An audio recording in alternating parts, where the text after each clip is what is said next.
আমরা যথাযথ যেন মূল্য দিই। আমরা যেন তাদের নামকে বিক্রি করে নিজেদেরকে সমৃদ্ধ করার চেষ্টা না, যার যেটা প্রাপ্য তাকে যেন সেটা দিতে আমাদের মধ্যে কোনো কৃতজ্ঞতা না থাকে। হতে পারে রাজনৈতিক মত পার্থক্য, কিন্তু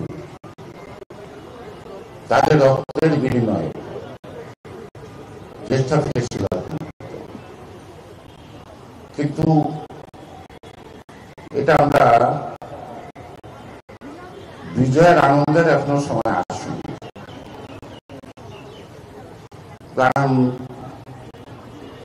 লড়াইটা 17 বছরের গণতন্ত্রের লড়াই,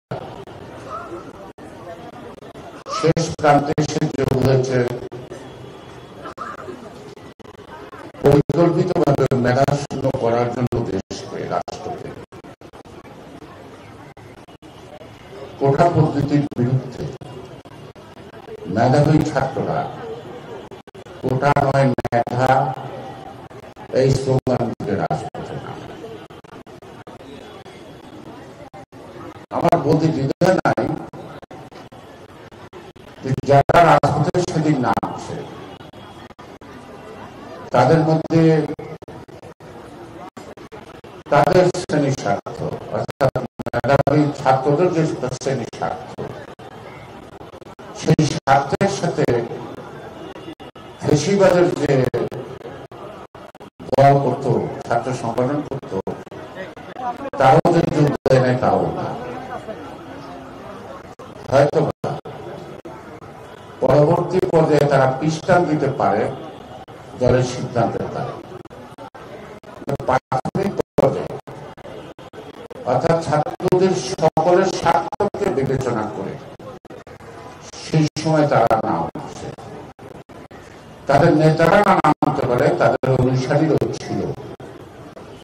এটা আমি যদি বলি ইতিহাস বিকৃত হবে না, অথবা তাদেরকে স্বীকৃতি দিলাম সেটাও হবে না। যারা আজকে একটি নতুন রাজনৈতিক দল করছেন, ওখানে একদম ছাত্রলীগের পদধারী ব্যক্তি আছে, সেটা আপনারা সবাই জানেন।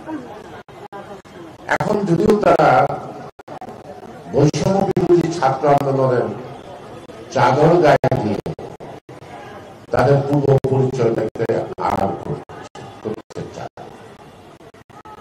তারপরে বলব তারা যাই করুক, তারা যে এখানে প্রত্যক্ষ এবং পরোক্ষ লড়াই, ভাবনায়, চিন্তায় এবং আকাঙ্ক্ষা এবং যারা সামনের সারি, তাদেরকে আমরা একভাবে সম্মান করি। কারণ যে কোনো আন্দোলনের দাবি প্রত্যক্ষভাবে যারা করে, সেই আন্দোলনের প্রতি যদি সাধারণ মানুষের মানসিক সমর্থন না থাকে, সে আন্দোলন শক্তি লাভ করতে পারে না। আমার যতটুকু মনে পড়ে 10ই জানুয়ারি, 10ই জুলাই বুধবার, তারা প্রথম এই ঢাকা বিশ্ববিদ্যালয়ের চত্বর থেকে শাহবাগের দিকে মিছিল নিয়ে বের হয়। প্রথম দিন তেমন কোনো বাধার সম্মুখীন হয় না। দ্বিতীয় দিন ছিল বৃহস্পতিবার। আমার মনে হলো যে ছাত্রদের এই যে যৌক্তিক আন্দোলন, বিএনপির মতো একটি দায়িত্বশীল গণতান্ত্রিক রাজনৈতিক দলের এর সাথে একটা সম্পৃক্ততা, একটা যোগাযোগের প্রয়োজন আছে। আমি বিকাল 3টার দিকে আমাদের ভারপ্রাপ্ত চেয়ারম্যানকে একটি দীর্ঘ মেসেজ পাঠালে আধা ঘন্টার মধ্যে তিনি আমাকে টেলিফোন ব্যাক করে বললো যে বিষয়ে কি করা যায়। আমি বললাম সবার সাথে আলাপ, বলে আলাপটা আলাদা আলাদা করা না ঠিক হবে না, বরং আমি স্থায়ী কমিটি সভাটা ডাকি। ঠিক 6টা বাজে, অর্থাৎ 1 ঘন্টার ব্যবধানে সবাইকে ডাকলো। এই জন্য সুবিধা হলো যে ঝুম মিটিং, রাস্তা যানজট, দূরত্ব কোনো প্রয়োজন থাকলো না। টেলিফোনে অথবা আপনার কম্পিউটারের মধ্য দিয়ে কিন্তু যোগ দিতে পারলাম আমরা সবাই, এবং আমাদের মধ্যে বিভিন্ন ধরনের চিন্তা ভাবনাটা সবাই আমরা ব্যক্ত করলাম। চূড়ান্ত পর্যায়ে আমরা সিদ্ধান্ত নিলাম তাদের এই যৌক্তিক দাবি একটি গণতান্ত্রিক দায়িত্বশীল দল হিসেবে আমরা প্রথম নৈতিক সমর্থন দেব। এই নৈতিক সমর্থনটা জ্ঞাপন করার পর দেখা গেল যেটা এখানে কিন্তু এই অভ্যুত্থানকে আগুনের মতো যে জ্বলে উঠল তাপটা, এখানে কিন্তু হাসিনার অবদান আছে। কেন অবদান আছে? তাদের সাংবাদিকদের প্রশ্নের উত্তরে বলছিল ওদের রাজাকারের বাচ্চা। ঠিক স্লোগান আসলো, তুই কে আমি কে, রাজাকার রাজাকার, বলছে কে স্বৈরাচার স্বৈরাচার। তারপর একটু ভিডারল্যান্ডকে যে নামে পরিচিত, সেটা একটা পশুর নাম, পোকা পাখির নাম। তার ছাত্রলীগই যথেষ্ট। কেন রাজাকার শব্দটা উচ্চারিত হয়েছে? ঢাকা বিশ্ববিদ্যালয়ের পবিত্র অঙ্গন নাপাক হয়ে গেছে, তাই না? আরে বাবা, কেন বলছে? ওরা রাজাকারের বাচ্চা তো দূরের কথা, মা বাবার বিয়েও 71 সালে হয়। ওরা রাজাকারের বাচ্চা হয়, ওদের মা বাবার বিয়েও কিন্তু 71 সালে হয় না। আর যেটা সেই আক্রমণ, তারপরে কি হলো? আমি জানি তাদের সংখ্যায় কম ছিল, এই সংখ্যাটা বৃদ্ধি পাইব। আমাদের ছাত্রদের ছেলেরা বারবার ঢাকা বিশ্ববিদ্যালয়ে আসতে চাইছে, বারবারই তারা রক্তাক্ত হয়ে ফিরে গেছে। যেহেতু ঢাকা বিশ্ববিদ্যালয়ে আমাদের ছাত্রদের ছেলেরা স্থায়ীভাবে থাকতে পারত না, অনেকে তার ক্লাসে যেতে পারত না, তখন আমাদের সিদ্ধান্ত হলো, এবং এই দায়িত্বটাকে এক্সিকিউট করার দায়িত্ব নিলেন আমাদের একজন চেয়ারম্যান। তাই তিনি সকল সংগঠনকে বলল, ছাত্র বৈশী যারা আছে সবাই ছদ্মবেশে ওদের মিছিলে ঢুকে যাও। No Ziaur Rahman, Tarique Rahman, Khaleda Zia, no BNP, no Chhatradal, no JASAS, no কিছু। মানে 1-2 দিনের মধ্যে সবাইকে সংগঠিত করলো। এখন মিছিলের পরে বড় দল 5 জনকে আটক করলো, যারা নেতৃত্ব দিচ্ছে। ডিবি আটক করলো। অনিচ্ছাকৃত জোরপূর্বক হোক, মৃত্যুর ভয় দেখেই হোক, তাদেরকে দিয়ে চিরকুট পাঠ করানো হলো। কারণ 3 তারিখের হাইকোর্টের রায়ের পরে ওটা বিলুপ্ত হয়েছে। সেইটাকে কেন্দ্র করে আন্দোলন থেকে তারা বিরত থাকার দায়। কিন্তু যে ছেলেটাকে যে বলানো হয়েছে প্রথম বাইর থেকে, ওরা আটক, ওদের কথা মানি না। আন্দোলন চলছে, চলবে। এখন আমাদের 8 দফা নাই, এখন থেকে 1 দফা। সরকার মাত্র 24 ঘন্টা আমরা কাম করছি। সুতরাং এই যে দায়িত্বশীল পদে থেকে দায়িত্বহীনের মতো আচরণ করে করলে কি হয় সেটা শেখ হাসিনা জীবন দিয়ে জীবন বুঝতে পারছি। পরশু দিন আমি একটা হঠাৎ করে দেখলাম আমার হোয়াটসঅ্যাপের মধ্যে একটা লিঙ্ক, দিলাম, তিনি বক্তৃতা করতেছেন, বিএনপি নেতা গয়েশ্বর বাবু, বিপ্লবী নেতা, আপনি কোথায়? আপনি বলেছিলেন হাসিনা ফিরব না, আমরা তো আছি। উত্তর জনগণ দিচ্ছেন, ছাত্ররা দিচ্ছেন, নিশ্চয়ই আমরা তাদের আজীবন তাদের এই শহীদ মিনারটা যাদেরকে কেন্দ্র করে ভাষা আন্দোলনে তাদেরকে আমরা চিনি, তাদেরকে আমরা চিনতাম। তখন আমার বয়স বোধ হয় কত 5 বছর। আমি মায়ের মন খারাপ, মাকে ঢাকাতে বললাম, মা মনটা খারাপ। বললো দেশের অবস্থা ভালো না। কি হয়েছে? ঢাকায় গুলি করে পুলিশ ছাত্র মাস।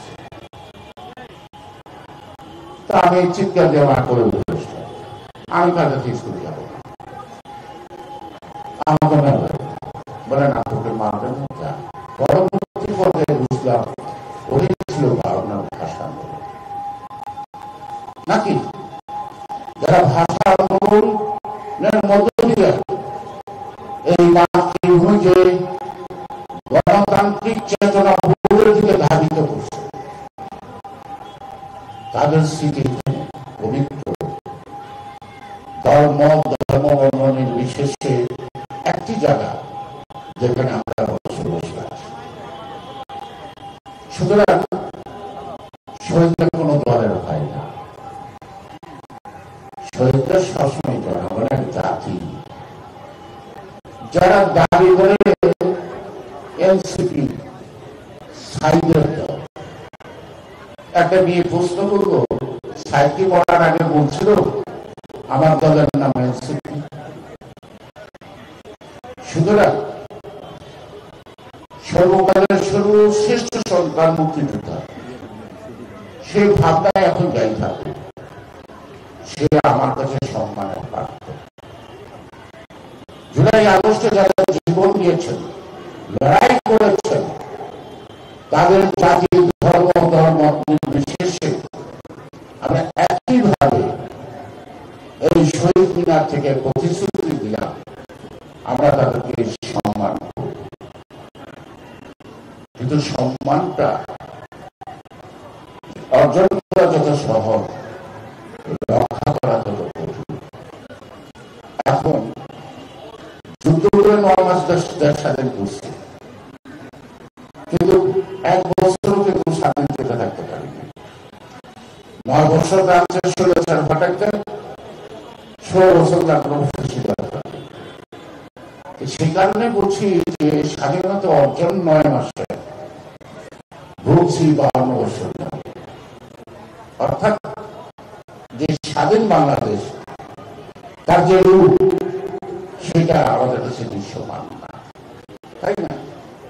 তো সুতরাং আজকে যারা নতুন করে ইতিহাস সৃষ্টি করছে, ইতিহাসের ধারাবাহিকতায় 52 ভাষা আন্দোলন, 62 শিক্ষা আন্দোলন, 69 গণঅভ্যুত্থান, 71 মুক্তিযুদ্ধ নাকি, 7 নভেম্বরের বিপ্লব, স্বৈরাচার বিরোধী আন্দোলন, স্বৈরাচারের পতন, তারই ধারাবাহিকতা কি জুলাই আগস্ট। মৌলিকটা কি? 71 স্বাধীনতা যুদ্ধ। সেই শিশু যে বাংলাদেশটা ভূমিষ্ঠ হয়েছে মাতৃগর্ভ থেকে, দুর্বল হতে পারে, রোগাক্রান্ত হতে পারে, মা বাবার দায়িত্ব শিশুকে পরিচর্যার মধ্যে থেকে সুস্থ করা। আমরা যে লক্ষ্যে বাংলাদেশের স্বাধীনতা যুদ্ধ করেছিলাম, আমরা সেই বাংলাদেশ পাই নাই। সেই কিন্তু বাংলাদেশের জন্মগত বিধানা, কিন্তু জাতিগতভাবে আমরা ব্যর্থ হয়েছি সেই বাংলাদেশটাকে সৃষ্টি করতে। এটা আমাদের ব্যর্থতা। সুতরাং দেশ নতুন করে স্বাধীন হয় নাই। একটা দেশ বারবার স্বাধীন হয় না, যেমন একটা সন্তান বারবার জন্ম নেয় না। একটা মুক্তিযোদ্ধা কোটি আন্দোলনে তৈরি হয় না, কারণ বাংলাদেশের মুক্তিযুদ্ধ একটাই হয়েছে। তারা তাদের জায়গায় আছে। সরকার পরিবর্তনের আন্দোলন আর মুক্তিযুদ্ধের সাথে তুলনা করাটা আমার মনে হয় যাদের রক্তের বিনিময়ে দেশ, তাদেরকে অপমান করা, সম্মান করা। কিন্তু আজকে যে বিলুপ্ত গাথা স্বৈরাচার বিরোধী ঈশ্বরের মতো, এই বিলুপ্তের যে মূল্য আছে তাদের কাছে, জাতি তো সেই মূল্যটা ব্যয় দিতে চায়। এখন এই বিলুপ্তটা যদি আপনারা নিতে ব্যর্থ হন, তার দায় কিন্তু ভবিষ্যতে আপনাদেরকে বহন করতে হবে। আমি 1962 সালের শিক্ষা আন্দোলন থেকে আমার রাজনীতির হাতে করি, মুক্তিযুদ্ধ সরাসরি করলাম। কিন্তু 1991 সালে সম্ভবত সেপ্টেম্বর বা অক্টোবর মাসে আমি মন্ত্রিসভায় শপথ গ্রহণ করলাম। তার আগে কখনো সচিবালয়ে যাই। আজকে যারা মুক্তিযোদ্ধা, যাদেরকে আমরা মাথার তাজ রাখতে চাই, তাদের কি কাজ ঘন ঘন সচিবালয়ে? একজন খ্যাতনামা ব্যক্তি নোবেল পুরস্কার প্রাপ্ত, তাকে তো অজ্ঞানী বলা যাবে না, একটা জ্ঞানী ব্যক্তি। তার উপদেষ্টা মন্ডলীতে যাদেরকে নিচ্ছে, আমি মনে করি তারাও হয়তো যোগ্য, কিন্তু প্রত্যেকটা উপদেষ্টার সাথে 3 জন করে মেজু ছাত্র নেতা রাখতেও পারবো কেন? কোন আইনের বলে, কোন নিয়মের বলে, কোন নিয়মের বলে? সুতরাং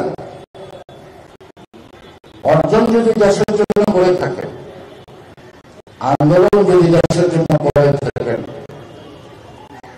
বাংলাদেশের জনগণের গণতন্ত্রের মুক্তির জন্য যদি ফ্যাসিবাদকে পরাজিত করে থাকেন, তাহলে জনগণকে গণতান্ত্রিক অধিকার পাওয়ার সুযোগের লড়াইতে থাকবে।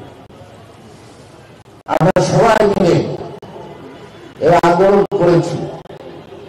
আমরা সবাই মিলে আমরা একটি গণতান্ত্রিক রাষ্ট্র করি। গণতান্ত্রিক রাষ্ট্র করতে পারলেই আমাদের সকলের জবাব কিন্তু আমরা পেয়ে যাব।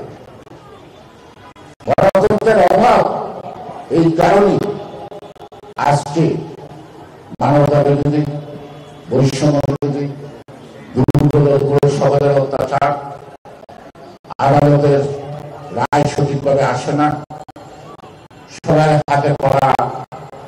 এখন যদি পুলিশ আমাদের হাতে করা দিচ্ছে থানায় বা জেলে দিচ্ছে, তারা এখন হাতে করা সামনে না, পিছনে হাতে করা দিয়ে আসে। এই ইতিহাস থেকে কিন্তু আমাদের ভবিষ্যৎ ইতিহাসে শিক্ষা দিতে হবে। আমি একটা কথা বলবো ব্যক্তিগত আত্মপ্রচারের জন্য না। আমার একমাত্র পুত্রের ঘরে একটি মেয়ে, ওর নাম হলো অর্পিতা। ও গ্রিন হেরাল্ড ইন্টারন্যাশনালে পড়ে। নিপুণ অপারেশন অবস্থায় যখন তার অপারেশন স্টিচ কাটা নেই, তখন তাকে গ্রেফতার করে। তার সাথে সে যায়, হারুনের মুখামুখি হয়। হারুন তাকে অনেক সুন্দর সুন্দর কথা বলার পরে বলল যে, আমি আজ থেকে ভগবানের কাছে হাত তুলে একটা জিনিস চাইব, আপনার মতো হারুনের অভিজ্ঞতা যেন আমার জীবনে না হয়। রামপুরাতে মানুষ মরছে টেলিভিশন সেন্টারে। রামপুরা থেকে রায়ের বাজার থেকে রামপুরা যাইতে কতক্ষণ লাগে? আমার মায়ের সেটাই কাটা হয় নাই। এখন তাকে ধরে আনছেন রামপুরাতে আগুন উঠেছে। হারুন আইএলসি হাসিনা থাকলো না থাকলো চলে আসছে। সে গ্রিন হারার স্কুলের ক্যাপ্টেন, মাত্র ক্লাস 10-এর ছাত্র। টোটাল স্কুলের ছাত্রছাত্রীদের নিয়ে আন্দোলন নাই না, গণভবন করে তুলেছে। গণভবনে যাওয়ার পরে পরবর্তী পর্যায়ে আমি জানলাম মেয়ের জীবন রক্ষার্থে আমার ছেলে পিছিয়ে। আমি বললাম কি নিয়ে আসলে গণভবন থেকে? অনেকে তো অনেক কিছু নিয়ে আসছে। কে এসে নিচ্ছে, কেউ খাট নিচ্ছে, কেউ টাকা নিচ্ছে, কেউ পয়সা নিচ্ছে, কেউ আর্মিরা নিচ্ছে। আমি তার অনেক মূল্যবান জিনিস আনছি। আমি বুঝতে পারলাম না, তোমাকে পরে। তারপরে তিনি বললেন আমাকে যে আমি সব ছবি তুলে ভিডিও করে নিয়ে আসছি। কেন? এমন দিনটি যদি তোমাদের হয় কেমন হবে সেটা বোঝানোর জন্য। অর্থাৎ এই যে শেখ হাসিনা যে সাম্রাজ্য, তার যে চরিত্র, তার ফেসিসবাদ এবং তার কর্তৃত্বে আজকে শেখ হাসিনার যে দশা গণভবনের হলো, তার রাষ্ট্রীয় সম্পদ বিনষ্ট হইল। আমি প্রত্যেকটা বিলীন করে নিয়ে আসলাম। ভবিষ্যতে যদি তোমাদেরকে জনগণ দায়িত্ব দেয়, এই দিনটি যেন আমাদের না দেখতে।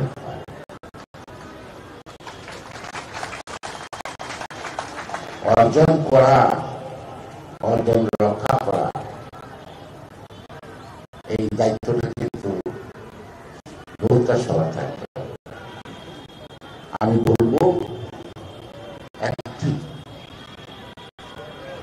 গণতন্ত্রবিহীন রাষ্ট্রে যে কোনো অগণতান্ত্রিক কৌশল মাথা ধরা। সুতরাং বৈষম্য বিরোধী যে আন্দোলনে যখন আমরা বৈষম্য করি না, বৈষম্য বিরোধী আন্দোলনের বিজয়ের মালা যারা গড়ায় করবেন, তারা এমন কাজ করেন না যে আমরা নিজেরই বৈষম্য সৃষ্টি করছি। ইতিমধ্যে কিন্তু আপনাদের কর্মকাণ্ড সমাজে নতুন করে বৈষম্য সৃষ্টি করছে। সুতরাং বৈষম্যের মানেটা কিন্তু অনেক বিস্তৃত, এটা কিন্তু অনেক গভীর। সে কারণেই কথা বলতে একটু ভয় পাই। এত রক্তের বিনিময়, এত জীবনের বিনিময়ে আমরা একটু আশার আলো দেখছি একটি সুন্দর নির্বাচনে। আর আমরা আজকে যারা এই যে নানা ধরনের নানা কথা বলে, সেটা যদি অনাকাঙ্ক্ষিত ভাবে ব্যর্থ হয়, এর চেয়ে সীমা কিছু থাকবে। সে কারণে আগে করেই বলছি যে আমাদের এই আন্দোলন যদি ব্যর্থ হয়, তাহলে শরীরটা কষ্ট হবে, তাদের আত্মা কষ্ট হবে। তাদের দিকে তাকে আমাদের দেশের স্বার্থ বিবেচনা করে আমি জনগণের মতো একটি কথাই বলতে চাই, ব্যক্তির চেয়ে দল বড়, দলের চেয়ে। সুতরাং দেশটাকে যদি বড় করতে চাই, গণতন্ত্র যদি আনতে চাই, আমরা যেন নিজেদেরকে একটা কিছু বলবে এই কথা না। যিনি বলো তাকে সবাই সমান হবে, তাকে কলা উঁচু করে বলতে হবে না জানো স্বামীকে বৈষম্য বিরোধী নেতা। যারা বৈষম্য বিরোধী আন্দোলন করছে তাদের 95% ছাত্র, যার যার লেখাপড়ায় ব্যস্ত। এই কয়জনের মধ্যে সীমাবদ্ধ না। আগে না ডাক দিতে আইছে না, পয়সা লাগে না। এই শহীদ মিনারের নিজের তার মানে ভাড়া করে আনতে হয়। চিন্তা চেতনার মাপকাঠিতে যদি যখন ক্ষত দেখা দেয়, তখন লোক ভাড়া করে আনতে। চিন্তা চেতনা যদি একাকার হয়, তখন উৎসুক জনতাকে ডেকে আনতে হয় না। তারা ঠিক মশা মাছের যেমন আগুন দেখলে চোখে পুড়ে মরবে খেয়াল করে না, ঠিক 5 তারিখ তাই হয়েছিল। মানুষ মৃত্যুর চিন্তা করে নাই, ঝাঁকে ঝাঁকে নেমে গেছে ফল ফল ফল, সেই ঘরেই হচ্ছে সফলতা। সে কারণে রাজনীতিতে দায়িত্বশীলতার প্রয়োজন। আর বিএনপি তো ক্ষমতায় যায়নি, গেছে নাকি প্রায় দল, বিএনপি বলতে এত লাগছে। এখন আমার মনে হয় বিএনপি ক্ষমতায় যাবে, সেই কারণে যাতে না যেতে পারে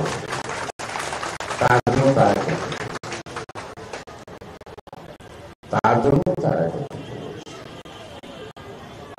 সুতরাং একটা অবাধ সুস্থ নির্বাচন আমি আশা পোষণ করি, প্রত্যাশা করি যে ডক্টর মোহাম্মদ ইউনূস মাননীয় প্রধান উপদেষ্টা এই পর্যন্ত যতটুকু কথা দিয়েছেন, এই কথাগুলি যদি সঠিকভাবে পালন করে, তিনি একটি সুষ্ঠু নির্বাচন করতে কেউ বললে কেউ বাধা দিয়ে আটকে রাখতে পারে। আর যারা যারা বিএনপি ক্ষমতায় যাওয়াটাকে পছন্দ করতেছেন না, আমি বলবো কালকেই শহীদ মিনারে এসে শপথ গ্রহণ করেন। যারা যারা আছেন, যারা শহীদ মিনারে আসতে পারতে চান না, তারা ইসলাম বলবেন। আর এখানে যারা নামের স্মৃতি, তারা সবাই ইসলাম, সবাই মুসলমান, হিন্দুর নাম নেই। তাদেরকে বলবো আপনারা কেউ প্রযোগ করেন, করে 300 আসনে 300 প্রার্থী দেন। বিএনপি এককভাবে 300 আসনে প্রার্থী দেবে, লড়াইটা হয়ে যায়। ফলাফলের পরে আপনারা বলে নিয়েন কয়েক ভোট পাইলেন, জামানতটা রাখতে পারবেন কিনা এখন দেখতে পাবেন। সুতরাং বিএনপি ক্ষমতায় যাওয়ার না ভালো লাগে, বিএনপি গণতন্ত্র উদ্ধার করার জন্য ভালো লাগছে। আমাদের নতুন প্রজন্মের নেতা বিএনপি কে, তিনি কি বলছে? আমাকে ভোট দেওয়ার দরকার নাই, কিন্তু আমি আপনার ভোটাধিকারের জন্য আন্দোলন করছি, আমার হাতকে শক্তিশালী করব। নাকি সুতরাং জনগণের সকল ক্ষমতা, জনগণের উপর আস্থা বিশ্বাস রাখেন না যে জনগণ আপনাকে সন্তুষ্ট হয়ে কতটুকু দেয়। আর জনগণ যখন দিবে তখন আপনার তার নীতিমালায় কিন্তু মাপবে আমি কারে করতেছি, সে পারবে কিনা, সেখানে তারও কিন্তু একটা ব্যাপার আছে। সেই কারণেই আজকে আমি আবার বলছি, বিতর্ক সৃষ্টি করতে চাই না।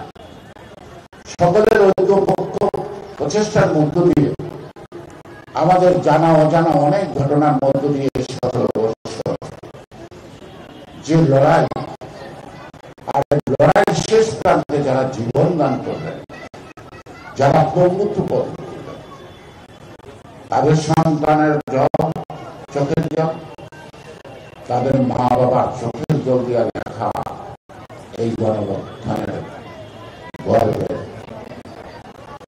বিষয়। সে কারণেই আমি আবার বলবো, যারা জীবন দিচ্ছে তাদেরকে হারিয়ে দেন না। তারা হারলে আপনারাও হারবেন, মরবেন কিন্তু শহীদ হবেন না। মরতে পারবেন কিন্তু শহীদ হইতে পারবেন না, এরা কিন্তু সব শহীদের কথা। জাসাদের আয়োজনের জন্য ধন্যবাদ। জাসার একটা সাংস্কৃতিক, সামাজিক সাংস্কৃতিক নাকি, আমি জানি কিছুক্ষণ পরে ভালো ভালো গান শুনে গেল। সংস্কৃতি কিন্তু গানের মধ্যে সীমাবদ্ধ না, সংস্কৃতি কিন্তু কবিতা আবৃত্তির মধ্যে সীমাবদ্ধ না। সংস্কৃতি মানে কিন্তু সিনেমা বা নাটকের অভিনয় করলাম এখানে সীমাবদ্ধ না। সংস্কৃতি একটা বিস্তৃত বিষয়। একটি জাতি আরেকটা জাতির থেকে আলাদা কি দিয়ে তার সংস্কৃতি, অর্থাৎ একটা জাতির প্রতিবিম্ব, একটা আয়না। আপনি যেমন আয়নার সামনে দাঁড়ালে তেমনই করবেন। ঠিক একটা জাতি কেমন আয়নার দিকে তাকালে বোঝা যাবে এমন। সে কারণেই এটা অনেক কিছুর ব্যাপার আছে, এগুলো আপনারা বুঝতে চেষ্টা করেন। অন্যান্য দলের সাথে পাল্লা দিয়ে আপনাদের যে সূর্যতা, যে সংস্কৃতির সাধনা, এই বাংলার হাজার বর্ষের লালিত সংস্কৃতিকে অনুধাবন করে। রাজনীতি ছাড়া তো ক্ষমতায় যাওয়া যায় না, আবার রাজনীতি ছাড়া ক্ষমতায় থাকা যায় না। আসে না শেষ করে সে বলছে 15ই আগস্ট মানে রাজনীতি ছাড়া। ঠিক সাংস্কৃতিক ব্যক্তি রাজনীতিও কখনো পরিপূর্ণতা লাভ করে না। এই দুইটা যোগ বিয়োগ করেন যারাই তার সাথে জড়িত, যারা এই সংগঠনের নেতৃত্ব পদে বড় হতে পারে, মাথায় মগজে থাকতে হয়। সেটার মধ্য দিয়ে যদি জাতি থেকে কোনো উপকার না করতে পারেন, পদের কারণে হয়তো আপনি 2-4 জনের সালাম পাবেন, সবার সালাম পাবেন, সবাই মনে রাখবেন রাখবেন না। এই ভাবনাটা মাথায় রাখা ভালো। এবং আমি বলছি না যে শিক্ষিত লোক, আমাদের দেশের 2টি ব্যক্তি আমাদের সারা বিশ্বের নোবেল বিজয়ী রবীন্দ্রনাথ ঠাকুর, উনি কিন্তু স্কুল পার করেন। আরেকজন বিদ্যাকবি কাজী নজরুল ইসলাম, উনি পাঠশালা অতিক্রম করেন নাই, সার্টিফিকেটের অভাবে ওনারা কিন্তু ওনাদের ভাবনা, ওনাদের লেখা, ওনাদের প্রবন্ধ, ওনাদের কবিতা, ওনাদের গানের উপর এক একজন এক একটা করে পিএইচডি করে হাজার হাজার। সুতরাং সংস্কৃতির চর্চাটার জন্য মন লাগে, চিন্তা শক্তি লাগে। চারিদিকে তাকাইলে আমার সংস্কৃতির সবকিছু ফুটে উঠছে, এটাকে একসঙ্গে কম্পোজ করলেই আমার পুরো সংস্কৃতিটা বুঝতে কষ্ট পাই না।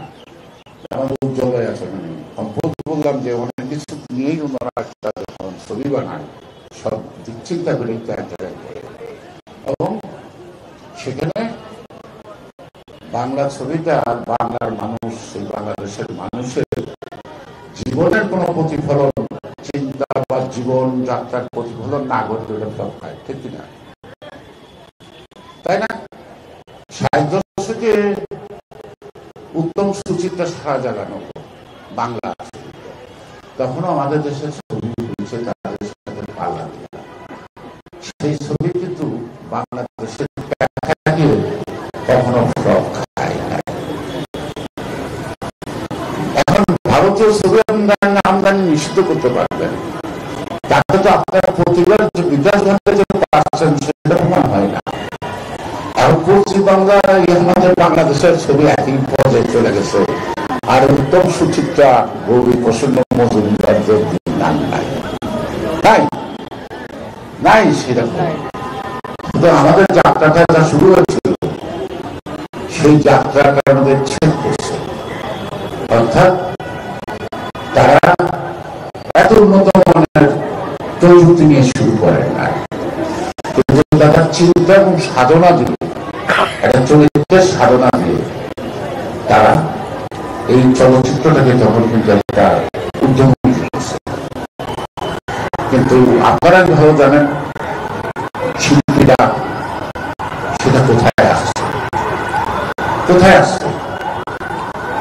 গান মনে থাকে না কেন, যে গান জীবনকে স্পর্শ করে না, জীবনের কথা বলে না, হাসি কান্না দুঃখ যে গানের মধ্যে ফুটে ওঠে না, সেই গান মানুষ মনে রাখে। সে মানুষ 50 বছরের আগে হারানো দিনের গান। সেই কারণে বলছি যে আমাদের সাংস্কৃতিক ভাবে আমরা যত উন্নত হব, আমরা তত বেশি দেশপ্রেমিক হব, তত আমাদের বেশি প্রতিশ্রুতি আসবে। আর প্রতিশ্রুতি যদি আসবে প্রত্যয়, প্রত্যয় মানে সাহস, সাহসের জন্য দায়ের শক্তি দরকার হয় না, ইমান যোগ হয় না। অর্থাৎ কমিটমেন্ট, আপনার কমিটমেন্ট যদি ঠিক থাকে তাহলে আপনি সাহস হবেন আপনি লক্ষ্য অর্জনের জন্য। আমি বাড়াচ্ছি না, সবাইকে ধন্যবাদ।